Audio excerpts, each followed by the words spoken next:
Prepare o seu coração e preste bastante atenção numa palavra vinda do coração de Deus ao seu coração.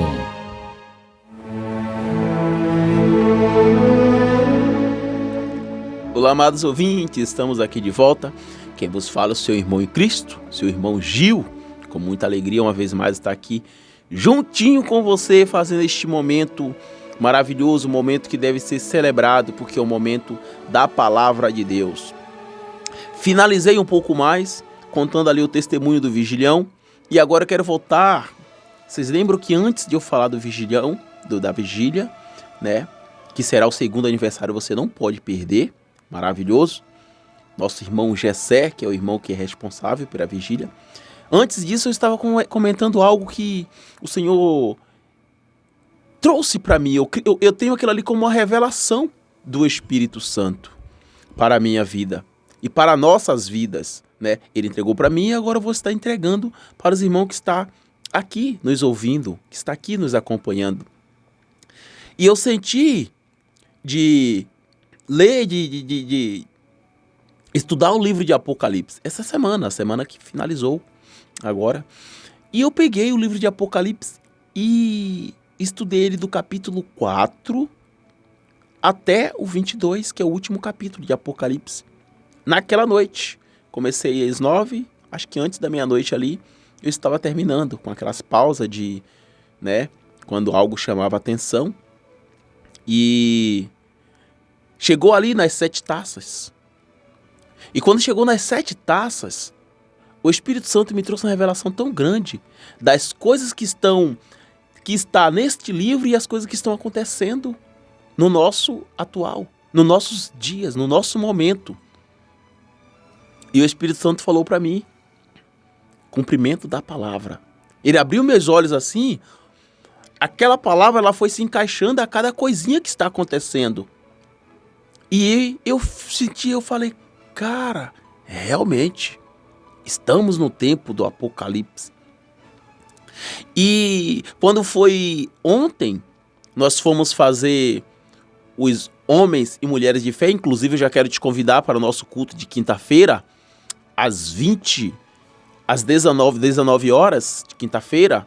Nosso culto de homens e mulheres de fé, um culto abençoado. Você estará presente também, estará conosco. E daí ontem, os homens e mulheres de fé, nós fomos fazer um culto numa residência de uma irmã, né, que não está podendo vir à igreja. Nós fomos lá levar a palavra até ela. E antes, chegamos aqui um pouco antes do horário e começamos a conversar ali, né, estava conversando eu e a mãe de uma criança que eu gosto muito dessa criança, ela conversa bastante comigo também, e nós estávamos conversando a respeito dele. Ele é uma criança muito inteligente. E a mãe falando para mim que ele tem dons do Espírito Santo. O Espírito Santo revela coisas para ele, que ele tem intimidade com Deus, que ele tem sede. E a mãe dele falou para mim que numa conversa lá, e ele falou para a mãe dele, dizendo que, mãe, nós estamos vivendo o último dia. Jesus falou para mim. Jesus me revelou algo e a mãe dele disse que ele falou isso para ela chorando. Uma criança de 9 anos. 9 anos é a criança. Jesus falou para mim que está acabando, estamos chegando no tempo final, estamos vendo o Apocalipse. E aquilo ali eu peguei como uma instrução, como uma revelação, como uma confirmação de Deus ao meu coração. Porque ele já tinha falado comigo essa semana também. E, irmãos, eu leio o Apocalipse, já li Apocalipse bastante vezes. Só que Deus nunca tinha falado ao meu coração daquela forma. Como eu também, de espontânea, digamos, do nada, que não é do nada, eu nunca tinha pegado o livro de Apocalipse para ler. Até porque eu estava lendo, se eu não me engano, o Evangelho de Marcos. E eu senti no meu coração do Espírito Santo de ir lá no Apocalipse. Então foi isso. E hoje à noite, eu vim aqui, eu quero estudar, trazer a meditação de uma palavra dentro da Bíblia para os irmãos que está no livro de Lucas. Lucas capítulo 24. Vamos iniciar ali do versículo 13. Lucas 24, 13. Que tem por título assim: os discípulos no caminho de Emaús. Verso 13, Lucas 24. Naquele mesmo dia, 2 deles estavam de caminho para uma aldeia chamada Emaús, ou Emaus, como você queira chamar, distante de Jerusalém 60 estádios. E iam conversando a respeito de todas as coisas sucedidas. Aconteceu que, enquanto conversavam e discutiam, o próprio Jesus se aproximou e ia com eles. Os seus olhos, porém, estavam como que impedidos de o reconhecer. Então, lhe perguntou Jesus: que é isso que vos preocupa e de que ides tratando à medida que caminhais? E eles pararam entristecidos. Um, porém, chamado Cleopas, respondeu, dizendo: és tu o único, porventura, que, tendo estado em Jerusalém, ignora as concorrências destes últimos dias? Ele lhes perguntou, Jesus perguntou para os discípulos, quais? E explicaram o que aconteceu a Jesus, o Nazareno, que era varão, profeta, poderoso em obras e palavras diante de Deus e de todo o povo. E como os principais sacerdotes e as nossas autoridades o entregaram para ser condenado à morte e o crucificaram. Ora, nós esperávamos que fosse ele quem havia de redimir a Israel, mas, depois de tudo isso, é já este o 3º dia desde que tais coisas sucederam. Verso 22. É verdade também que algumas mulheres das que conosco estavam nos surpreenderam, tendo ido de madrugada no túmulo. E não achando o corpo de Jesus, voltaram dizendo terem tido uma visão de anjo, os quais afirmaram que ele vive. De fato, verso 24, alguns dos nossos foram ao sepulcro e verificaram com exatidão do que disseram as mulheres, mas não ouviram. Então lhes disse Jesus: ó nécios e tardos de coração, para crer tudo o que os profetas disseram. Porventura, não convinha que o Cristo padecesse e entrasse na sua glória? E começando por Moisés, discorrendo por todos os profetas, expunhas-lhe o que a seu respeito constava em todas as Escrituras. Agora vamos lá para o verso... Não, vamos continuar no 28. Quando se aproximavam da aldeia para onde iam, fez ele menção de passar adiante. Jesus fez menção em passar adiante. Mas os discípulos o constrangeram, dizendo: fica conosco, porque é tarde, e o dia já declina. E entrou para ficar com eles. E aconteceu que, quando estavam à mesa, tomando ele o pão, o abençoou, e tendo-o partido, lhes deu. Então lhes abriram os olhos e o reconheceram, mas ele desapareceu da presença deles. Esta palavra, meus irmãos, revela algo maravilhoso. Esses 2 discípulos estavam indo a esta aldeia após a morte e ressurreição de Cristo, que para eles até o momento tinha acontecido só a morte. A ressurreição, eles estavam sabendo de algo assim que poderia acontecer, ter acontecido, mas os corações deles estavam endurecidos, os corações deles não queriam crer, não acreditavam, o coração deles não estavam ali arraigado, não estavam ali findado na palavra.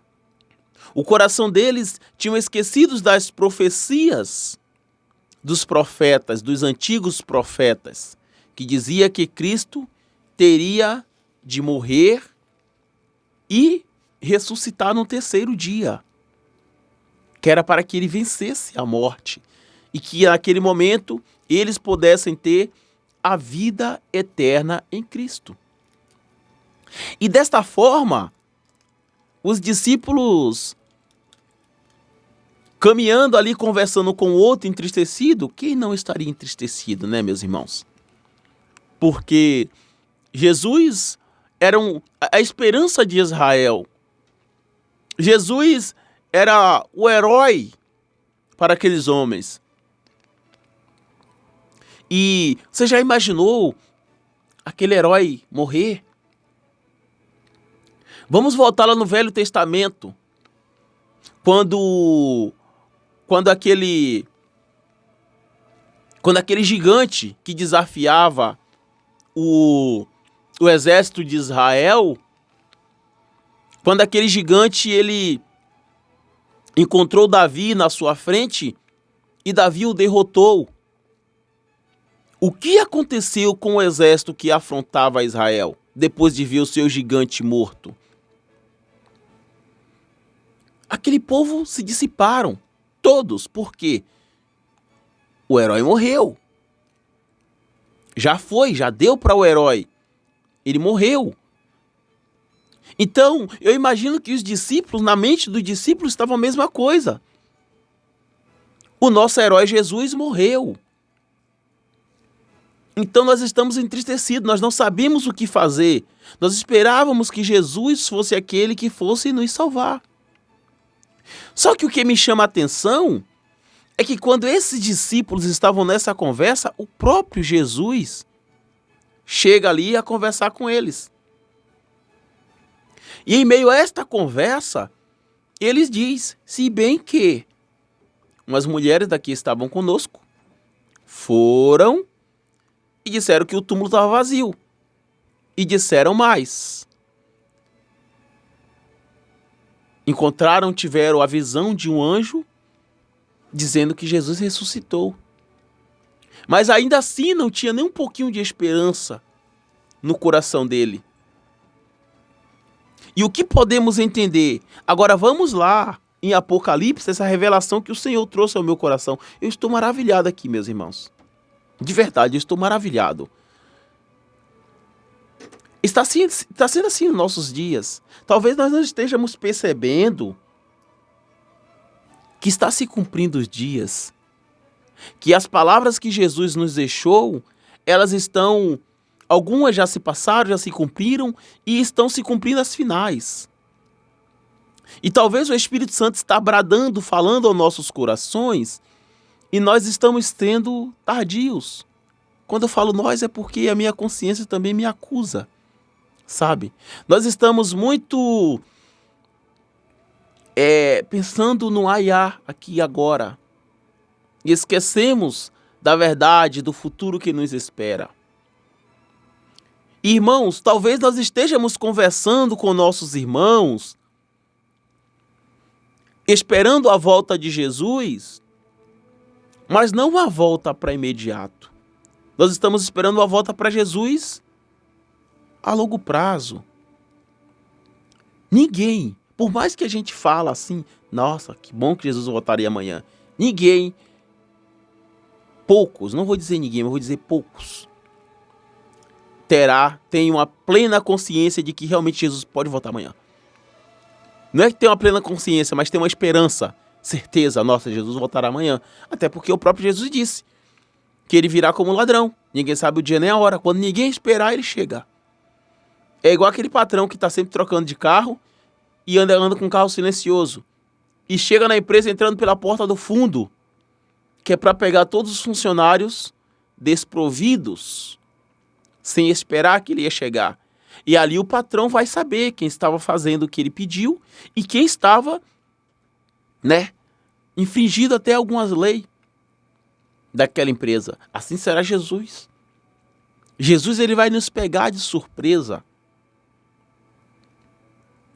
E é muito interessante, que o continuar desta passagem ali que nós lemos, vai dizer que naquele momento os discípulos, eles voltaram.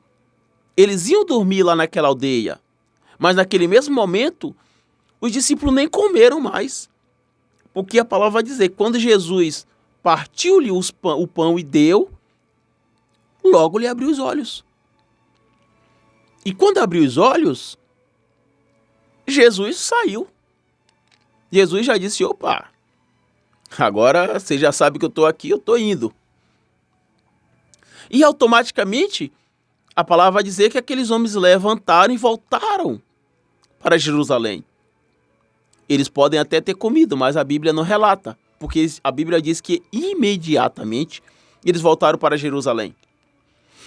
E chegou cá em Jerusalém, encontrou os irmãos todos alegres. Por quê? Porque Simão Pedro tinha encontrado com Jesus. Aí o tema já era um tema de alegria. Olha isso. Era um tema de alegria, porque Jesus todos já tinham ali certeza, né, de que Jesus tinha ressuscitado. Aqui, ó, ainda no livro de Lucas, capítulo 24 e verso 34. Não, 33. E na mesma hora, levantando-se, voltaram para Jerusalém, onde acharam reunido os 11 e os outros com eles, os quais diziam, o Senhor ressuscitou e já apareceu a Simão. O Senhor já tinha aparecido também para Pedro, para Simão Pedro. Então, verso 35. Então os dois contaram o que lhes acontecera no caminho e como fora por ele reconhecido no partir do pão. Agora vamos para o 36. Falavam ainda estas coisas quando Jesus apareceu no meio deles e lhes disse, paz seja convosco. Eles, porém, surpresos e atemorizados, acreditavam estarem vendo um espírito. Olha isso. Olha que coisa. Os discípulos que caminharam, né, com Jesus em vida, depois que Jesus morreu, ressuscitou, caminhou com ele uma boa parte. Inclusive depois que Jesus apareceu, partiu o pão, que eles reconheceram Jesus, que Jesus saiu, um olhou para o outro e disse assim, ó, quando ele falava com nós, nosso coração não apertava. Ou seja, era algo diferente que estava acontecendo ali. E ainda assim, quando Jesus apareceu para eles cá, em Jerusalém, quando ele estava reunido com os demais irmãos, que o próprio Pedro Simão, ou Simão Pedro, tinha contemplado também a face de Jesus após ressuscitar, eles não acreditaram que era Jesus que estava ali no meio. Eles não acreditavam que era Jesus realmente. Estavam pensando que era um espírito. E no verso 38 vai dizer, mas ele, Jesus, né, lhes disse, por que estáis perturbados? E por que sobem dúvidas ao vosso coração? Vede as minhas mãos e os meus pés, que sou eu mesmo. Apalpai-me e verificai, porque um espírito não tem carne nem ossos, como vedes que eu tenho. Dizendo isso, mostrou-lhe as mãos e os pés. E por não acreditarem eles ainda, por causa da alegria e estando admirados, Jesus lhe disse, tendes aqui alguma coisa a que comer? Então lhe apresentaram um pedaço de peixe assado e um favo de mel. E ele comeu na presença deles. Inclusive, essa passagem aqui até me começou a me criar assim, uma certa curiosidade. Qual o sabor que tem um peixe assado com mel? Jesus comeu, o negócio é bom. Eu nunca comi, mas me criou essa curiosidade, eu vou comer, porque o mestre comeu. E ele disse que era para eu fazer tudo que ele fizesse para copiar ele.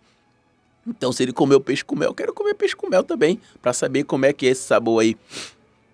Voltando, meus irmãos, brincadeiras à parte, voltando lá para aquele pequena reflexão que eu trouxe ali do livro de Apocalipse. Esses discípulos aqui, eles caminharam com Jesus em vida, depois Jesus morreu, ressuscitou, apareceu para dois, apareceu para Simão Pedro, apareceu para as mulheres, e quando Jesus voltou a aparecer para todos eles, eles não acreditaram. E a palavra vai dizer, primeiro pensaram que era um espírito. E Jesus disse, não sou espírito, eu tenho carne, tenho osso, o espírito não tem carne nem osso. Eu estou aqui, toca, apalpa-me. E A palavra vai dizer que eles ficaram tão felizes que não conseguiam acreditar ainda. Aí já mudou, ficaram felizes em extremo e não conseguiram acreditar no que estava vendo. Então, irmãos, talvez assim será nos nossos dias. Assim será a vinda de Jesus nos nossos dias. Porque nós estamos talvez, desesperançosos já. Acho que Jesus não vai vir mais. A luta está nos assolando. Eu confesso para vocês, meus irmãos. Eu confesso para vocês. E o Senhor sabe, do meu coração. Eu falei para o Senhor, eu estou indo lá hoje porque é um compromisso. Eu já marquei esse compromisso, mas eu tenho andado fugindo. Porque a luta tem sido muito grande, muito grande. Mas eu sei que Deus sabe de todas as coisas. E quando eu penso que a chuva vai passar, eu percebo que vem um outro aguaceiro e eu estou sem guarda-chuva. Para mim, eu estou sem guarda-chuva. O Senhor sabe o propósito de todas essas chuvas. Mas para mim parece que eu estou sem guarda-chuva. E muitas vezes, a gente acaba fugindo da guerra quando estamos muito alvejados. Mas talvez este é o momento de que devemos resistir. Porque se o inimigo nos ataca com uma frequência muito grande e nós resistimos aquilo ali, ele vai entender que existe uma força sobrenatural que está por trás de nós. Uma força sobrenatural que nos sustenta. Uma força sobrenatural que nos faz estar de pé, mesmo sendo profundamente alvejado. Então, meus irmãos, será que nós estamos realmente nos preparando para este último dia? Será que nós estamos realmente nos aprofundando na palavra para reconhecer o nosso mestre? Porque você já imaginou, o mestre vem e a gente diz assim, será que é, será que não é? Porque Jesus disse, as minhas ovelhas ouvem minha voz, eu lhes chamo pelo nome e elas me reconhecem. Será que nós somos estas ovelhas que vamos reconhecer a voz de Cristo? Será, meus irmãos? Esta palavra está me batendo muito aqui. Eu não sei como está sendo para você que está em casa ouvir esta palavra, mas em mim ela está batendo demais. Demais, está confrontando demais com o meu eu, com a minha carne neste momento. Ela está num confronto muito grande. E talvez esteja confrontando você aí também. Nós estamos no tempo do Apocalipse, meus irmãos. E vamos esperar. Porque assim como o Mestre prometeu para aqueles discípulos dele, os primeiros, que ele voltaria. E ele voltou, ele apareceu antes da sua ascensão a estar lá junto com o Pai, sentado no trono. Ele também prometeu que voltaria para nos buscar. Naquele dia ele voltou, ele passou aqueles 40 dias ali com os discípulos para testemunhar, para que nós hoje crêssemos que ele voltaria. Mas quando ele nos voltar, ele voltará para nos levar. E aqueles que não forem, acabou. Acabou. É choro e ranger de dente o tempo inteiro. Então, meus irmãos, vamos orar um pelos outros, vamos estar mais perseverantes, vamos ter mais intimidade com o Espírito Santo, porque ele é quem testemunha Jesus aqui na terra. E assim, quando o nosso Mestre vir, não deixaremos passar despercebido. Esta é a meditação e vamos para a nossa oração.